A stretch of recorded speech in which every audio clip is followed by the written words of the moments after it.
If it's moving, if it's the motor vehicle, then it's all about the Road Traffic Department with Minister JoBeth Colby Davis and Acting Controller Mr. Bertram Boleg. Improving the experience, setting a new standard, providing quality customer experience. My name is Darnell. I'm at the Fort Charlotte location and the service was excellent. Everybody was very attentive and I'm in and out of here in no time. We're igniting a revolution here at the Road Traffic Department. At Fort Charlotte, we are ready to serve you. To the left, to the right, blow your horn, windshield wipers. To serve you in a more expedient and efficient way, the Department of Transport has implemented its new online appointment services at our Fort Charlotte location and also our Carmichael Road location. You don't have to wait in long lines once you make the appointment. We'll show you the steps how you can go by booking that appointment today. 1. Search Road Traffic Department, the Bahamas on Facebook. 2. Click Send Message button. 3. Enter your full name. 4. Choose your inspection date. 5. Choose your traffic location and time. You're done. Confirmation sent in 24 hours. Commander Bertram Boleg here from the Road Traffic Department. We at the Road Traffic Department are working feverishly to ensure that your visit to the Road Traffic Department is one of remembrance. We are planning to give you high quality service that when you come to the Road Traffic Department, it'll be one that you will never forget.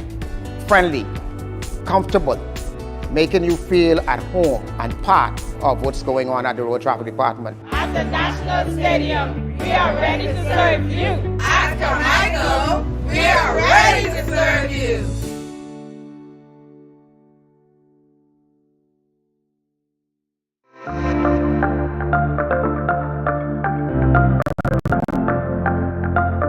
What's the Bahamas doing in the fight against COVID? We're empowering Bahamians with free testing, free masks, and access to doctors for answers to your questions. Vaccines and boosters are saving lives. We have tighter restrictions at our borders, and we're expanding hospital capacity and hiring more nurses and doctors. We're taking on COVID while reopening schools and keeping our economy moving. Together, we're moving forward.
Good morning, media colleagues and those joining us via the stream. It is a pleasure to welcome you to the Office of the Prime Minister's weekly press briefing. We have a number of issues that we're going to deal with today. Firstly, the Attorney General is going to deal with those two documents that were laid in the House of Assembly yesterday, two very important documents, and there have been some questions that have arisen from those, and so basically, he's going to explain how this is going to impact you as Bahamians. Then we have climate change advisor in the Office of the Prime Minister, Rochelle Newbold, who's also going to come and give further clarity to the carbon credits bill that we saw yesterday. And of course, Director of Communications, Latreille Raming, is here to answer any questions that you may have. So without further ado, I will welcome Attorney General Ryan Pinder.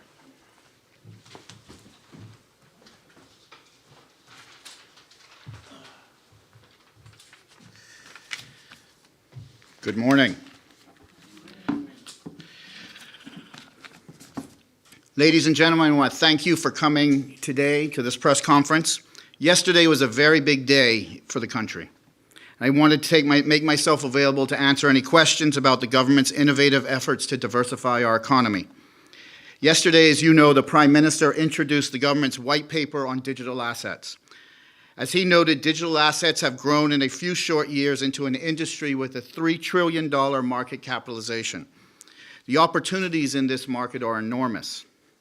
We feel strongly that we can leverage our expertise and successes in financial services to create a digital assets hub here in the Bahamas. From the first week of this administration, we have been determined to build a framework that would allow us to not just participate, but to lead in this innovative industry. At the same time, and as with any new industry, particularly one that changes so quickly, such as the digital assets industry, it is important to protect our reputation and to protect our consumers. So we know that getting our policies and regulations right matters enormously to setting up ourselves for success and to protect the jurisdiction. I want to be clear. Our policies are designed to encourage growth while keeping bad actors out. In addition, as we have developed the white paper, we are very focused on the policy goal of making sure that as this industry thrives in the Bahamas, opportunities for Bahamians to participate both as consumers, investors, and in their professional capacities can experience the economic growth as well.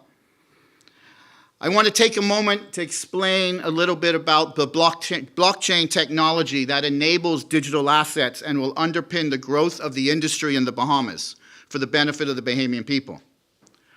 Blockchain is an open distributed ledger that can record transactions between two parties.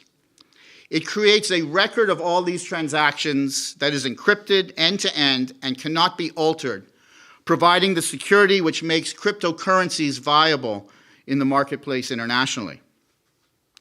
Blockchain technology has the potential to revolutionize financial markets and be a material player in the evolution of the financial services industry and development of financial technology business solutions.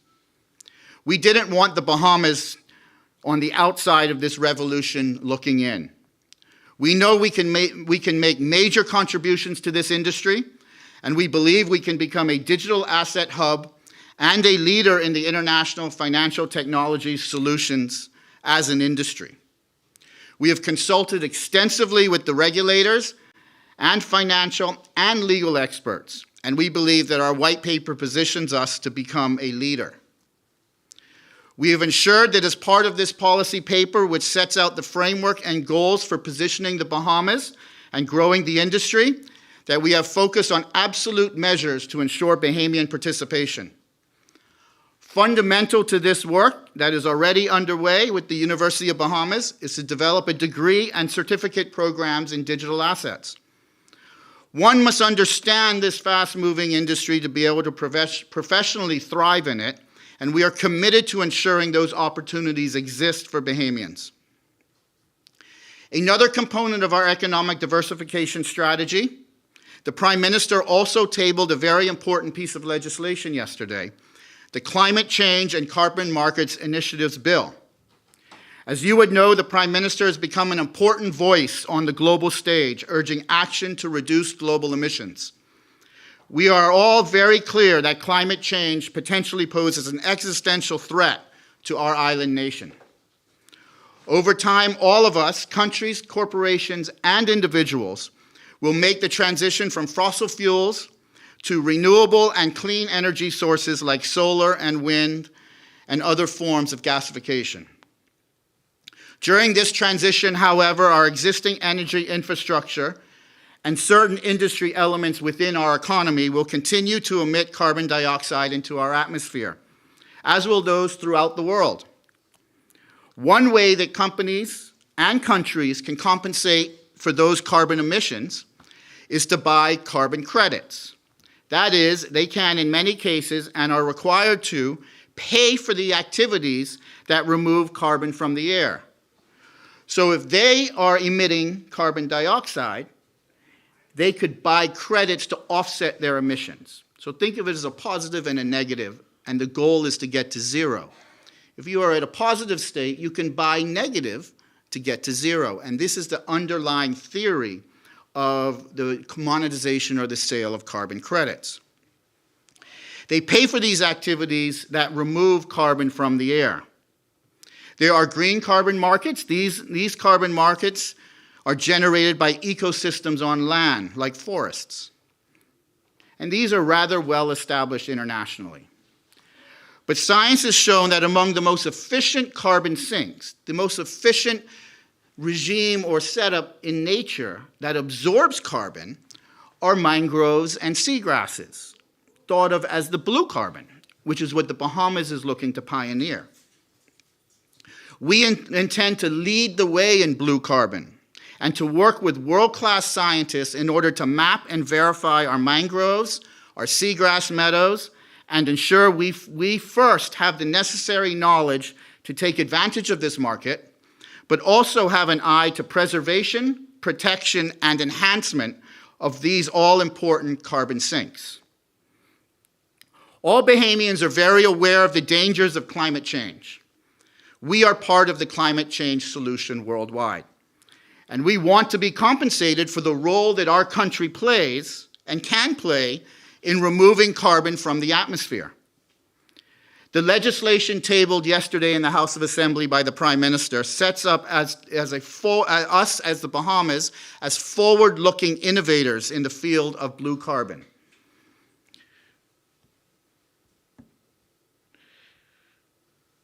We are ensuring that we are prepared and in a place to gain from our natural environment in blue carbon. We will be a leader and not a follower. We will be a definer and not just imitate. Under this New Day administration, we will position the Bahamas at the forefront worldwide, and as we have done in the past, have others try to copy and emulate us in the Bahamas. It is an exciting time for our country. There are exciting things that we are doing. While we are at the very beginning of our journey in both carbon credits and digital assets, we will likely contend with obstacles and uncertainties, as is normal, in both fields. But we are optimistic that we are positioning the Bahamas and the country to participate and lead in these rapidly changing emerging industries. This week, we have taken important, big steps to establish this and establish the Bahamas in this important set of marketplaces for the economic diversification of our country. With that, I'm happy to take any questions on the matters tabled and what I have said today. Are there any questions? Yeah. You go. Go ahead, Travis. Go. Well, yeah, I have two questions. I have one on the bill, but I do have another question about these proposed citizenship changes. You can do the one on the bill. I would do both. I mean, if that's okay. Two of the signatories to the Constitution, the two living ones, they were critical. They're critical of any efforts to effect changes to the citizenship through ordinary legislation, despite Article 13 of the Constitution, which allows Parliament to bring citizenship legislation. How do you respond to that? Well, we have failed twice to change the Constitution. And it is an important element of equality of our people that they see themselves equal amongst each other. And if that means doing it by legislation, that's what it means. Is the government concerned that some people might take government to court if it does this to say this is unconstitutional? No. And if they take us to court, they take us to court. Everybody takes the government to court these days. Doesn't mean they're right. You clearly stated that the Constitution provides the avenue to provide citizenship that is not covered within the Constitution, which is what this is doing. Next question. In line with that, would you support a right to a vote provision for stateless individuals and other persons born in the Bahamas to foreign parents? Well, those types of questions are questions that go before Cabinet. Those types of questions go before Cabinet. Is that something that you would bring together? Those types of questions go before Cabinet. Next question, please, Travis. Sure.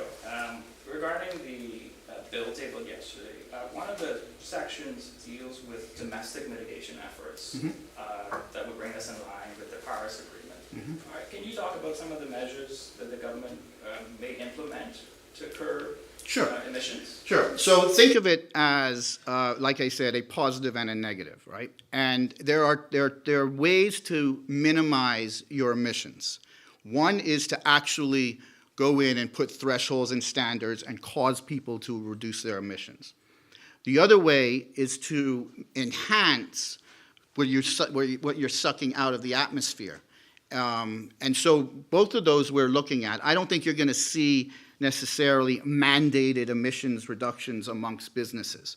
What you may see is proactive efforts by the government in areas where we see that there may be carbon emissions and carbon dioxide emissions, and take policy initiatives to reduce those.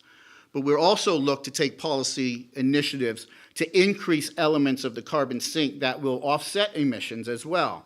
So, one thing that I've always spoken about is when you have foreign direct investment, which we have a lot of, and developers come in and either want to scar the land or do something that may affect the carbon emissions balance in the country, we cause them to plant additional mangroves or do additional remediation efforts to offset their damage plus more. We call it a net zero effect. And so we would look to have anybody coming to do business in the Bahamas appreciate a net zero effect. So they would probably have to factor into their budget some sort of remediation efforts on one side if they're scarring or doing some negative carbon emissions activities on the other side. So can you speak to the policy of the government regarding any investment that would run counter to that, like bringing an oil refinery or storage facility or any other? Again, like I said, we would be and we would require a net positive position with respect to that. You can't just shut off investment in the country, but what you can do is put in policies and frameworks to encourage and mandate that you are in a more positive position than when they came. And those are the types of things that we're looking at. Can you tell us where we are with changing the age of consent and also the cannabis legislation? I know you said it would come this month, or we take it to cabinet this month. Well, considerations are being presented to Cabinet on all juvenile matters. I think I told you that last week. And nothing has changed on that. That's still going to be coming before Cabinet. And in fact, I have a meeting this afternoon to further develop the cannabis legislation. So that is still moving forward.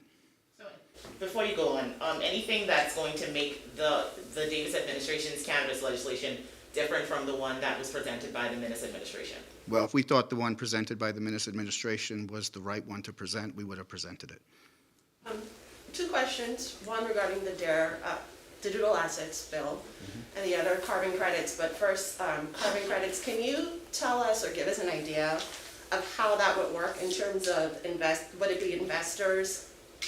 How are we going to get money, and how much money are we anticipating? So to help you with the framework, the rules around trading in carbon credits, and whether they be from green carbon or blue carbon, as we have described, are developed at COP and under the Paris Agreement that we are all parties to, right? Or multiple countries are parties to. So it's an international framework of, one, how you verify, what you can verify, and then how you translate that into actually having to monetize it. And in those instances under the Paris Agreement, those are assets of the sovereign, right? Those are assets of the state. And so it's a highly technical scientific exercise to be able to do proper mapping and evaluations, and also to do proper verifications on how much you're actually absorbing of carbon, because it has to be based in science. This legislative regime is the first step to put that framework together to be able to actively go and do the mapping, do the research, do the verification, and get the understanding in order to be able to advance the process.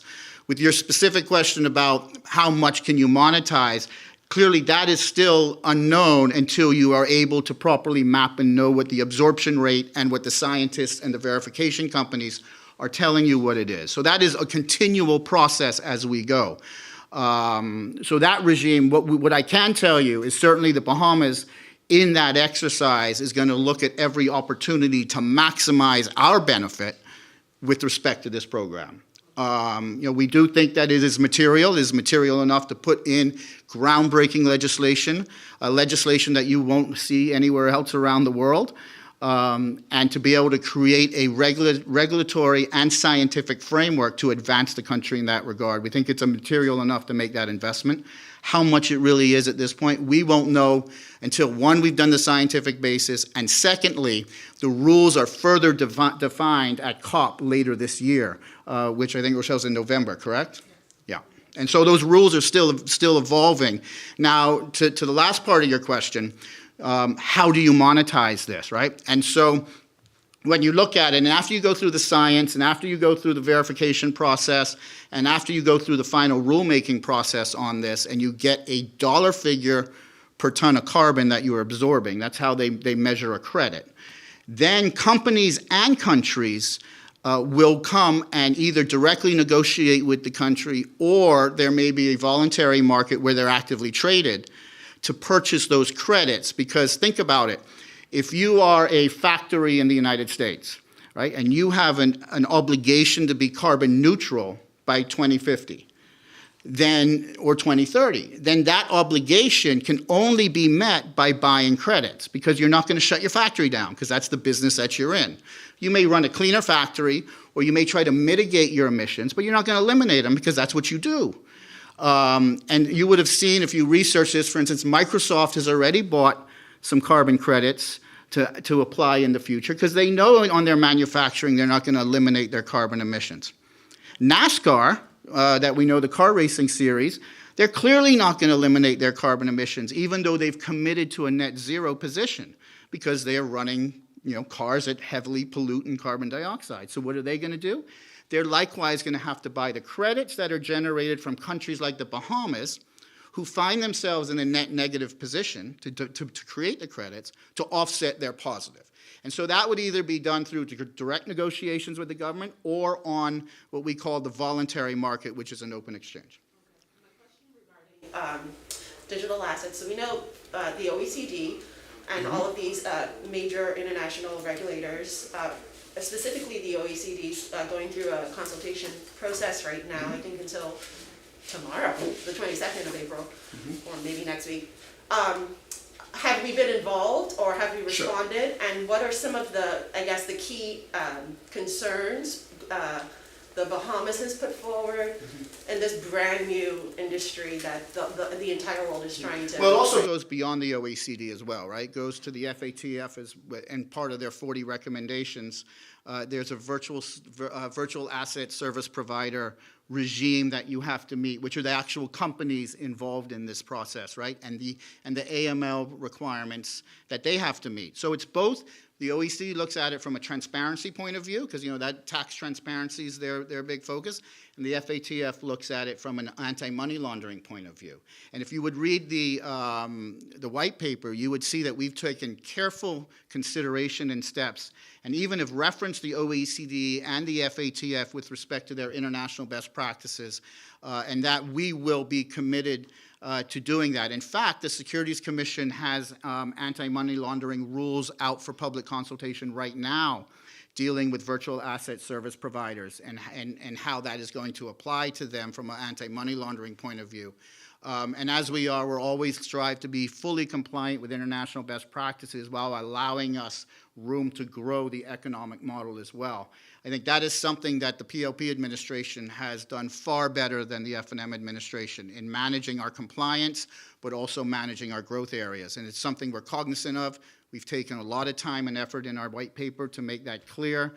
You would have heard the Prime Minister speak yesterday, speaking about necessary regulation to ensure that we only have good actors and not bad actors.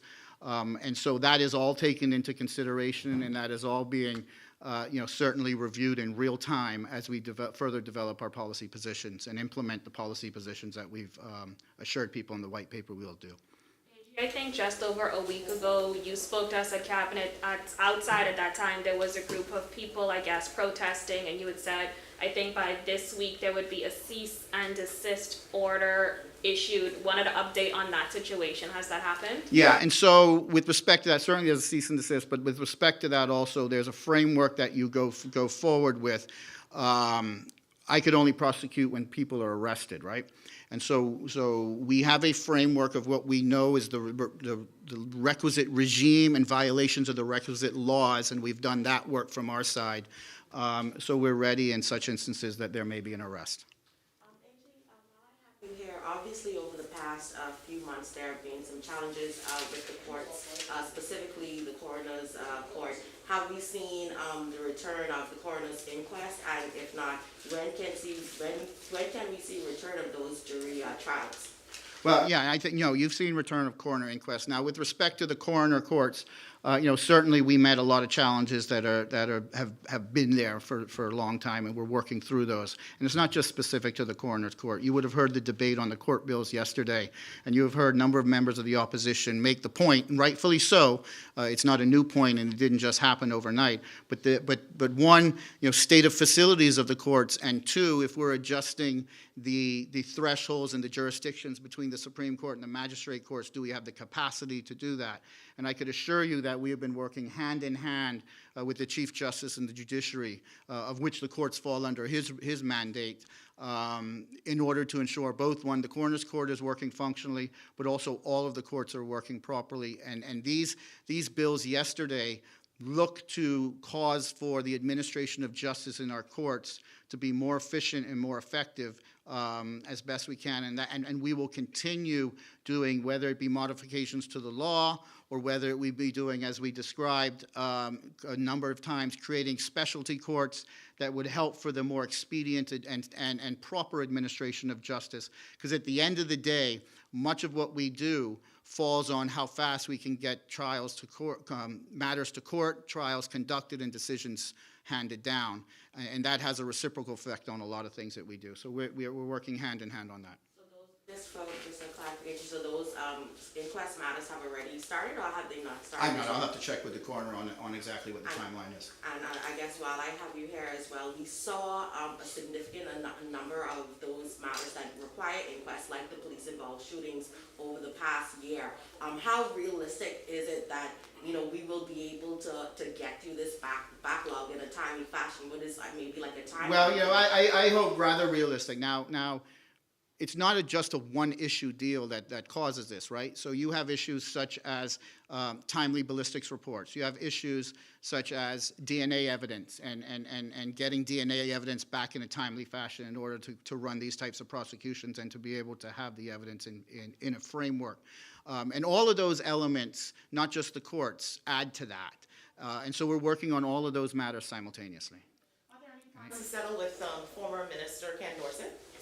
I haven't even seen the petition, so that's rather preliminary. Sir, the government, the white paper introduced yesterday, the framework and all of that. But people are engaged in the industry now. What are the current rules? So, one of the issues with Bahamians being engaged in the industry now has to do with exchange control, right? And the central bank will take the position that you need to convert your B dollars in order, through the international currency market and the legitimate framework, in order to be able to go and invest those in whatever you're going to invest in. In this instance, you're talking about digital assets. And that has always been, in my view and many others' view, is a serious impediment to Bahamians having foreign investment because of the premiums they charge and the process and the bureaucracy involved, right?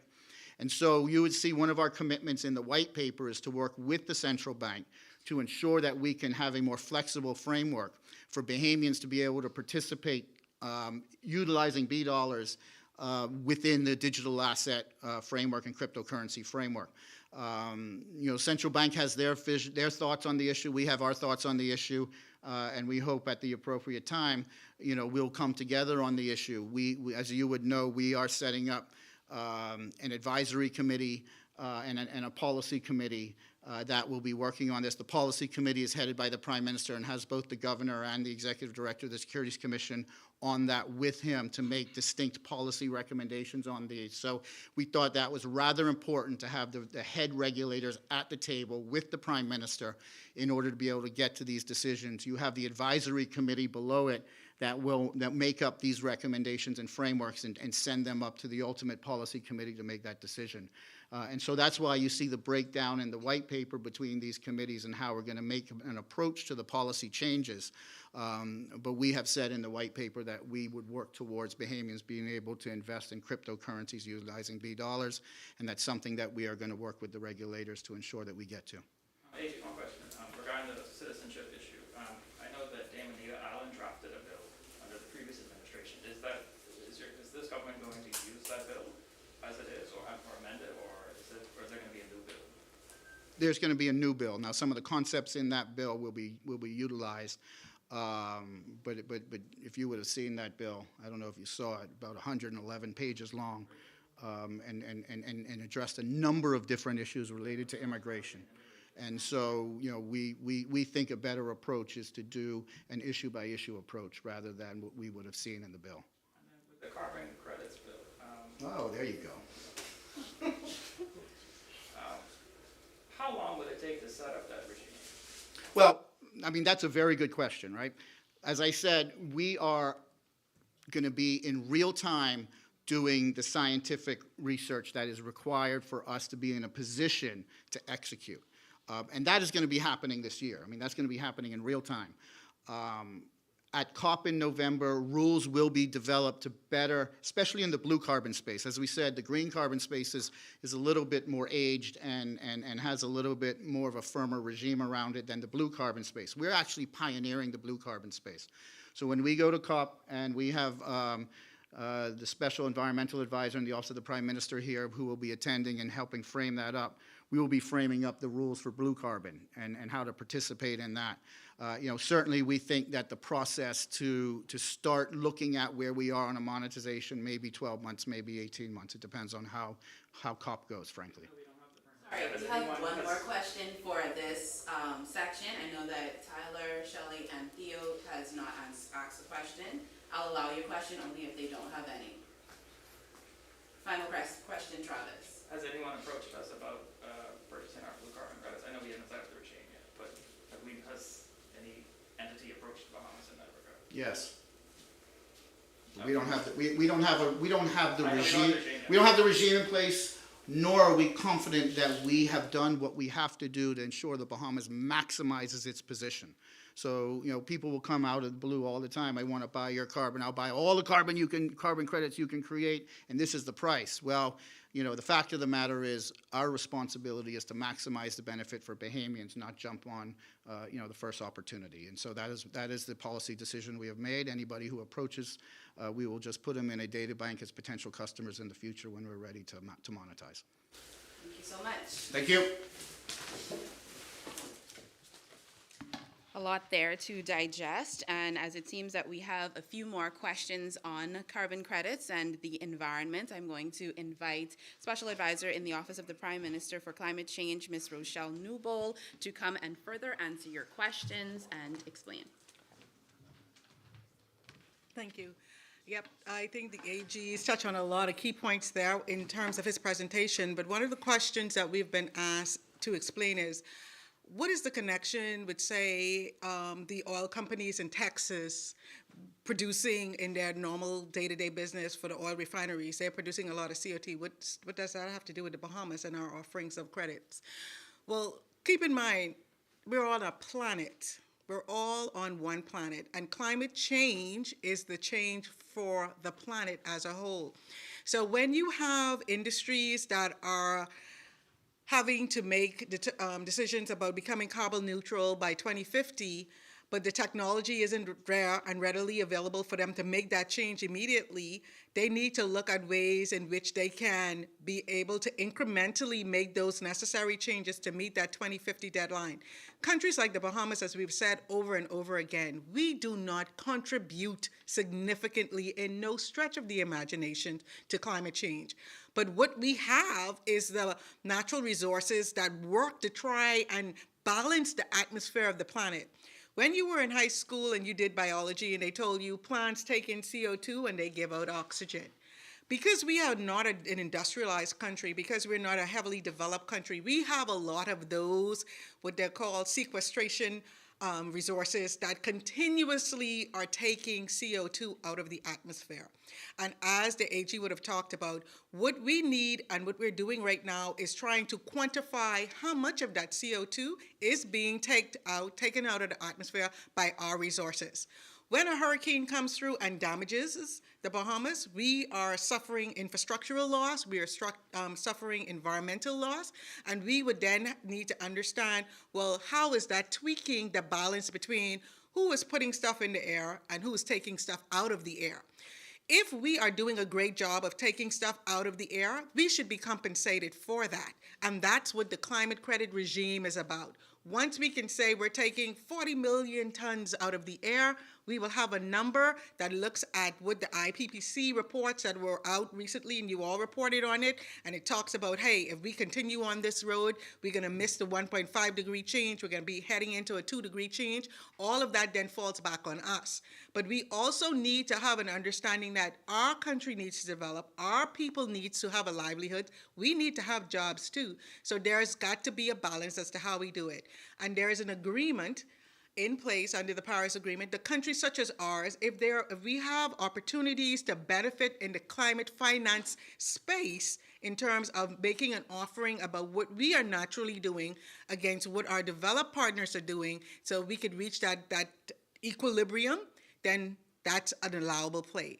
And as was said, countries have run ahead and committed themselves in the carbon market. So this isn't 2020.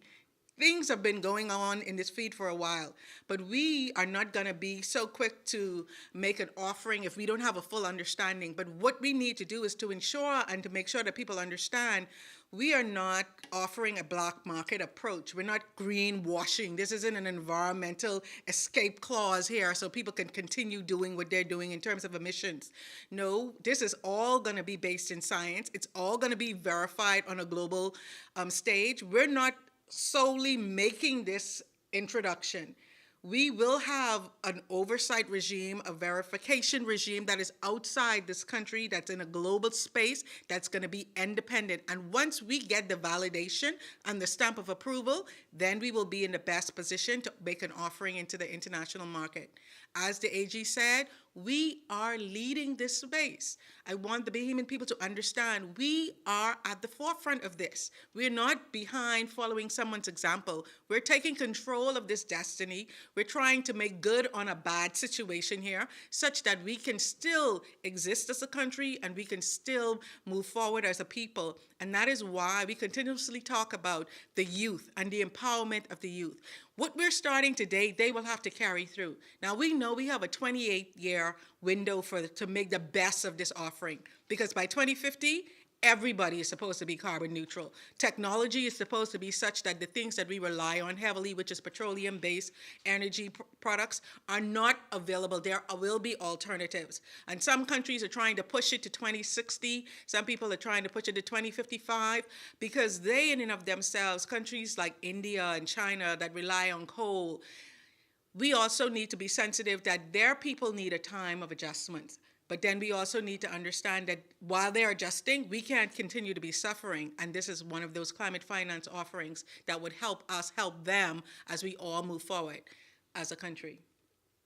Any questions for Ms. Newbold? How many countries are part of the carbon market right now? Like, how many countries are taking this? Everything in the carbon market right now is on a voluntary basis. So it's difficult to say 20, 50, 100, we don't know. It's on a voluntary, and it's bilateral. So the Bahamas with whomever, so you don't necessarily are aware of what they are, but come November, everything is going to be streamlined, everything is going to be streamlined, so that all of us are understanding what this playing field is that we're all trying to be a part of. So the AG spoke about the mapping process. Have you guys began that, and how extensive is that? How long do you see that taking, and like what's the scope of what we have to offer? So when you look at the Bahamas is an archipelago of islands that run from north to south. And we're also a vast body of water. We have a vast ocean offering. So we would have to be mapping not only our terrestrial, but our aquatic resources, and that's going to take some time. How long that is going to take, I can't necessarily say, but it's not going to be like next month or anything like that, because this has to be scientifically proven. And to make sure when you are going to verify anything by science, it has to be methodical. You have to make sure you have your hypothesis and your outputs and your results and your analysis and all of this done. Once that is done, the thing about the way this process is going to run, once that is done, it has to be repeated to make the verification reach the prime spot. Because today, we could say we mapped our forest along Carmichael and the back roads to Pine Yard. And yesterday, somebody came in and cleared a whole bunch of it. So now what we thought we had yesterday is not what we have today. So that's why the re-verification, the remapping, the re-evaluations will always be required. As long as we're in this market space, we will always have to prove that what we're offering is genuine and is true. So there will be no room. There will be no room for the carbon washing or the green washing or any sort of black market approach to the carbon credits. And that's why the Bahamian people have to be a part of this process. If you go on the OPM's website, you will see the bill. You can review the bill. Anything, any gaps, any questions, any concerns about how we intend to engage in this space, we're asking for people to come back with their responses at feedback@bahamas.gov.bs, because you are a part of this. This is something that's going to be entrenched in how we do business in this country. This is going to be something that the next generation is going to inherit. So we want to be in this space together. So, I mean, once it's set up and we're trading and we're getting proceeds from it, is there any particular area where we're putting these funds into, like replanting new mangroves or into solar technology or what have you? So look at carbon credits like if you run a farm. If you offer an organic product on your farm, you got to make sure your soil and everything is prime. No pollutants, no pesticides, no everything. Once you make your first harvest, you got to go back and you got to plant another harvest to keep it going. The same thing will be with the credits. If we're going to do our mapping and we say we have 2,000 acres of, say, seagrass beds for offering, why wouldn't we go back and plant some more seagrass beds so we could have an even higher offering? So it will be upon us, the responsibility will be upon us to continue to reforestate, to continue to replant our mangroves, to continue to plant our seagrass so we can always have an offering. Our intended goal, because we don't contribute to carbon emissions, is that we will be the premier merchant in this space. We won't need it because we're not involved in industry, but we will always have this high balance that we can offer. And so that would be a return on investments over and over again for as long as this is needed. But it will be upon us to use those funds for environmental enhancements, for social issues. The gambit is ours. Wherever there is a need for us to continue to build our nation, we have that opportunity to use those resources in that matter. But we also have to ensure that the environmental integrity is maintained throughout the whole process. That's it. Thank you very much. And just to plug in, our youth conference in July 6th through the 7th, so now we're bringing our young people into this space to engage in the discussions with the international experts. So we want to continue to encourage Bahamians to register to be a part of that process because the space will become limited. So Climate Youth Conference, go on the website, register, and the act is on the OPM's website, and feedback@bahamas.gov.bs. We want to hear your views on the legislation. Thank you. Thank you, Ms. Newbold. Now we have just some brief announcements by Director of Communications, Latrey Ramming, and after which, then we will wrap up with our featured businesses for this briefing. Latrey.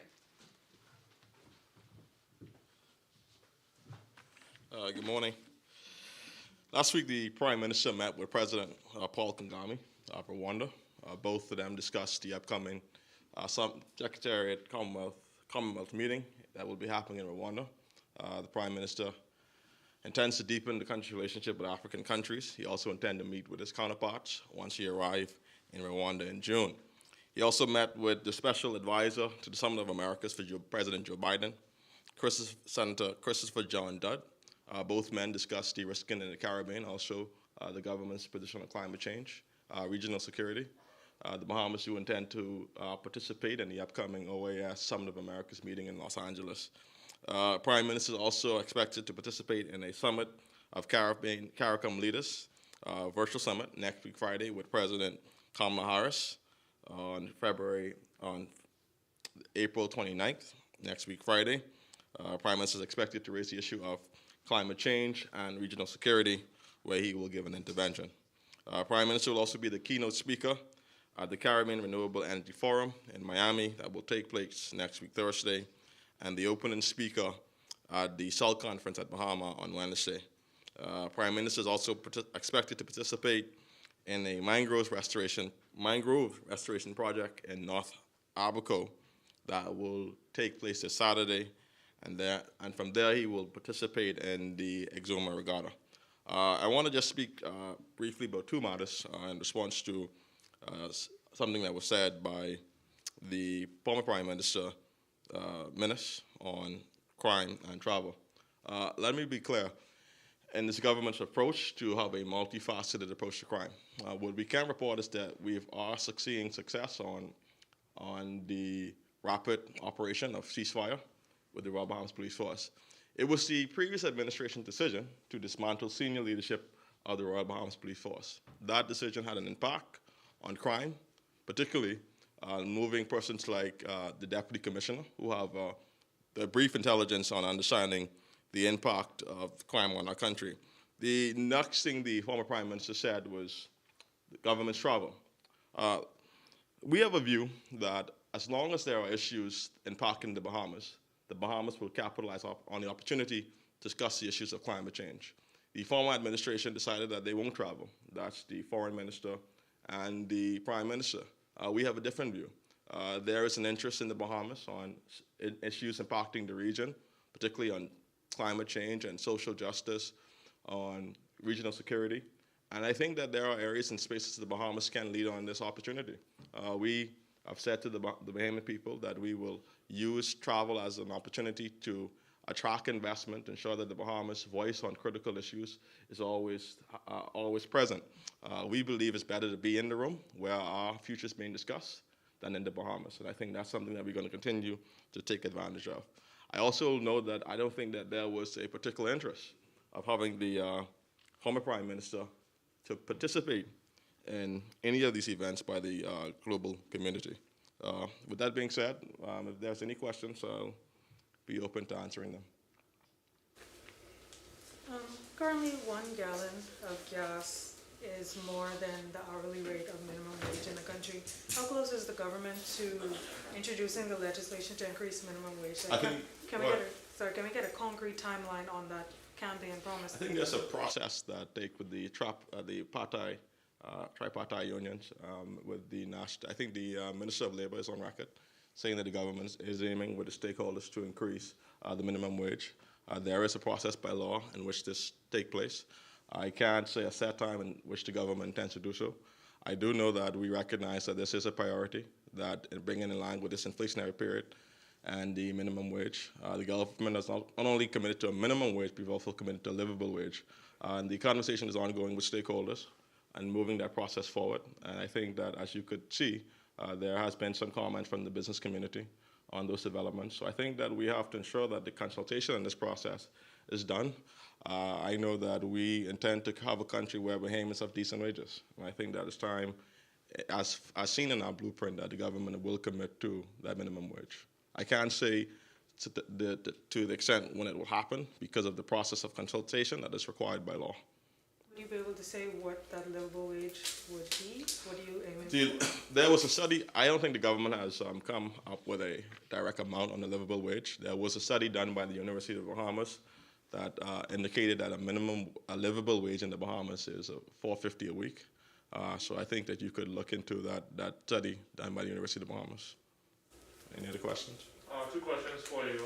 Just based on your comments just now, are you suggesting that the crime wave or the issues with crime are directly linked to the removal of certain individuals, meaning that those who were in charge under the previous administration weren't capable of doing the job? Well, no, I'm saying that these persons, the ones who were moved, had had an understanding and intelligence of what was happening on the ground, particularly the deputy commissioner, who had a very comprehensive understanding of the way the gangs work. So if you operate by intelligence and you operate by persons who have a reputation of understanding the dynamics that's happening on the ground, when you move these persons from that capacity, you allow that room or that void to happen. So I think in any national security apparatus, the value of that intelligence is critical to solving crime. So I think that it is my belief that when we politicize the process of crime, there's an impact. For example, if the government decides that they're not going to put funds in urban renewal, we all know that urban renewal is a community-level approach to fighting crime. So if we continue this political approach of I'm going to move John Doe, or I'm not going to put funding in a program that's going to impact community policing, that's going to have some impact. Now, I think the previous administration take credit for crime, not understanding that we for the last 2 years was in a pandemic. And now what we're seeing is the proliferation of that process.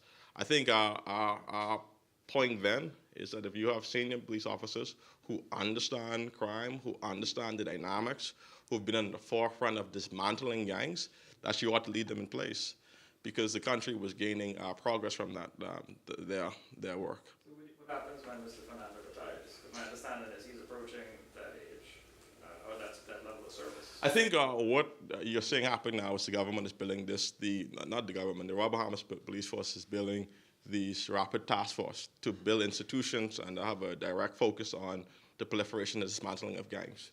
I think this concentrated approach to crime is the right direction. I think that you also recognize, based on the manpower audit, that there's a need for training and further promotion. So I do think that Mr. Fernando and his leadership with the gang dismantling component of the war against crime, that within itself is going to allow for a sustained training process to go on. I think that this focused approach in using a rapid task force will further institutionalize the Royal Bahamas Police Force approach to solving this issue. There were allegations made on the House floor yesterday that this housing project, the Pinecrest development, had moved forward without, requisite documents being in place, that it had been filed on March 29th, and approval wasn't given until, I think it was said April 7th or around that. Can government confirm as to whether or not this development moved forward without proper approval? Well, this is the first time I'm hearing the allegations. What I can do is I could facilitate an interview with the minister responsible for housing, so we could address the issue. I know the Attorney General's aware of that allegation. So I understand, I don't think no one's aware of the allegation, but what I can do is facilitate an interview with the Minister of Housing and Transport. Any further questions? Any update on the cost of the royal visitors yet? No update on the cost of the royal visitors yet. A few moments ago, there was a press alert sent out from Bahamas Power and Light about the resignation of Mr. Hasty.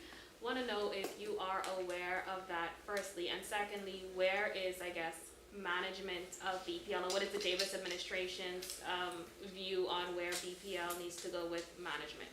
Well, this is the first time I'm hearing that that there was a resignation of I think most certainly what we can do is make sure that I get an update on that question for you today, Jasmine, a response from the Prime Minister or the Minister responsible. But that was just new news to me that he resigned. Okay. There was also a report yesterday that there was a break in that water and sewage and that documents were taken. Are you aware of it? I've seen the report by Eyewitness News.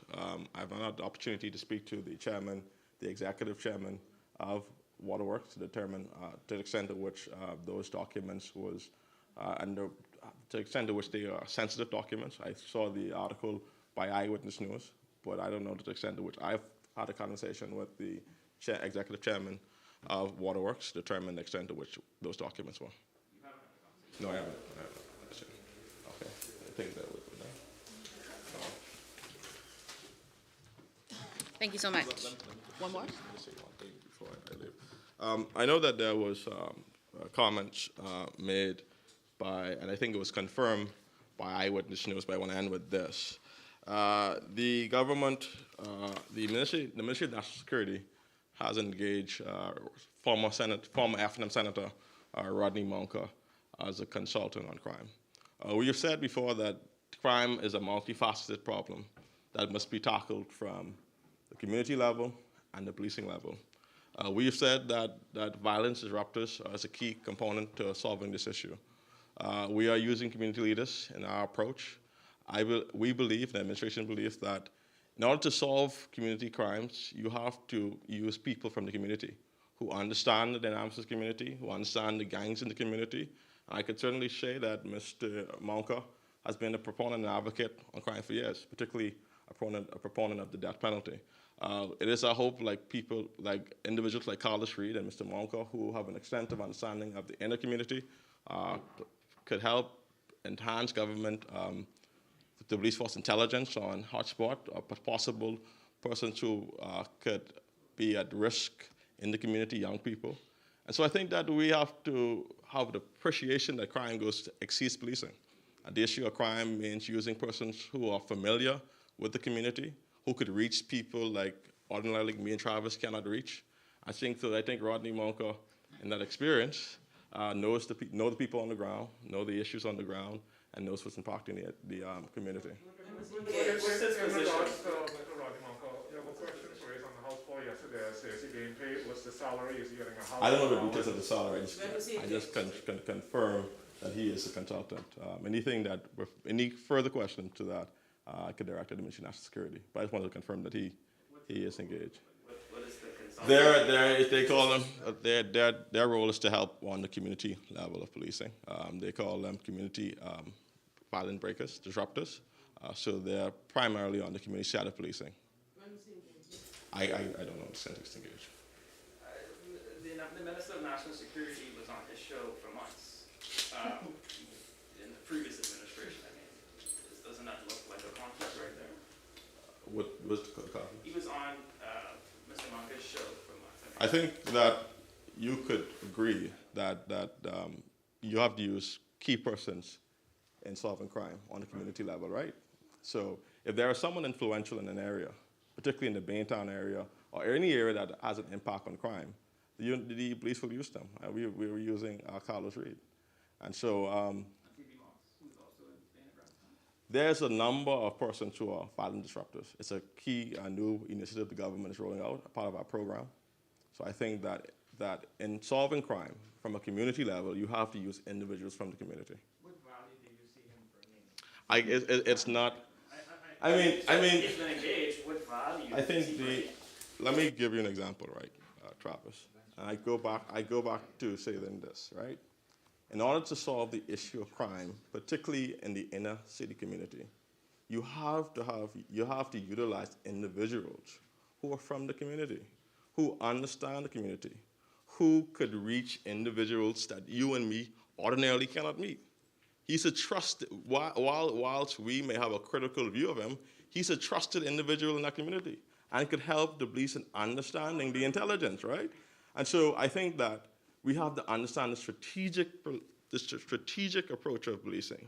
You need intelligence. You need to understand what is the possible area of concern in this community, how the police could reach individuals through the utilization of other persons to help make their job easier.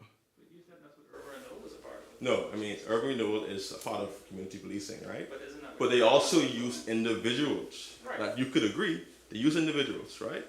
From an intelligence perspective, from understanding the impact of their involvement on the ground, who could reach persons they ordinarily cannot reach, who understand in some areas that there is there's a distrust or mistrust between the police and the community, and there are trusted figures that they could reach out to, who could help fashion and understand and organize the way, the extent to which the police respond. Thanks so much. Thank you very much. So we will end on a lighter note. We do have our two food vendors who are going to come right now and express to us what their business is all about. First up, I'm going to call Tanaj Turner from Hippie Treats, and she's going to be followed by Barbie King, Kivan Miller.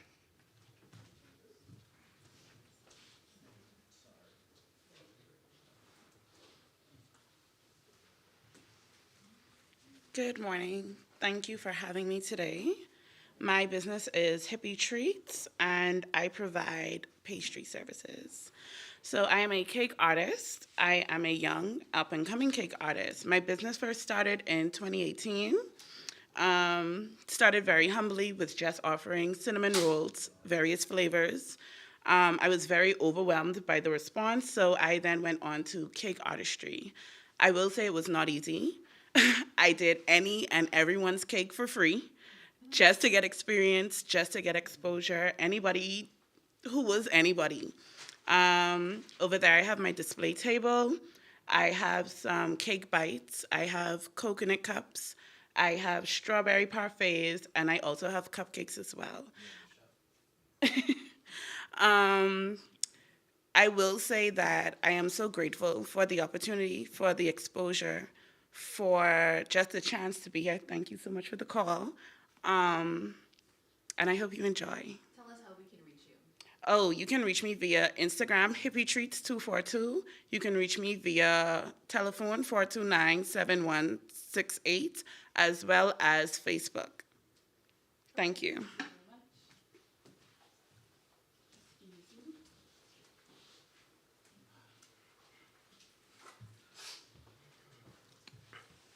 Good morning, everyone. My name is Chef Kevon Miller, and I'm the chef in charge and owner of Bahama Barbecue King Gourmet Food Truck. We were established in 2013. For those who might be familiar, we were the first winner of the Cattleman's Barbecue competition they had back in 2013, held at the Green Parrot. Since then, we have evolved into a gourmet food truck. We serve a variety of products ranging from items world famous off the grill. We have a variety of seafoods ranging from salmon. We have cracked calamari, cracked shrimp. We have a gourmet burger section, gourmet hot dogs. We do private catering. Recently, I just launched my barbecue sauce. We have jerk coconut. We have the original barbecue sauce that we use in all our international competitions. And we also have a guava teriyaki. You can also buy homemade lemonade at our food truck called That Vibe. I have a fleet of young entrepreneurs ranging from the age of 19 to 30 years old. And it's a very strong, supportive team to help me get my business to where I need to be. And we can also be found on Facebook, Instagram, Twitter. You can find us on Bahamas Local, Google, and we're also on TripAdvisor. We do a wide variety of functions as well, and our business pretty much is globally recognized. I did my training in Switzerland. I did also some training in Italy. My school started at St. Augustine's College. I extended it to the University of the Bahamas, and I completed in Johnson Wales University. My contact is 359-0507, or you could email me at chefmiller, C-H-E-F, Miller, at hotmail.com. Thank you for having me, and thank you for the call to be able to present myself to the Bahamas and to the world. Thank you so much, Chef. That concludes our press briefing for today. I do hope, my mouth is watering right now, but I do hope that all of you go and support our food businesses that we have today, as well as those that we would have had in previous weeks. Thank you once again.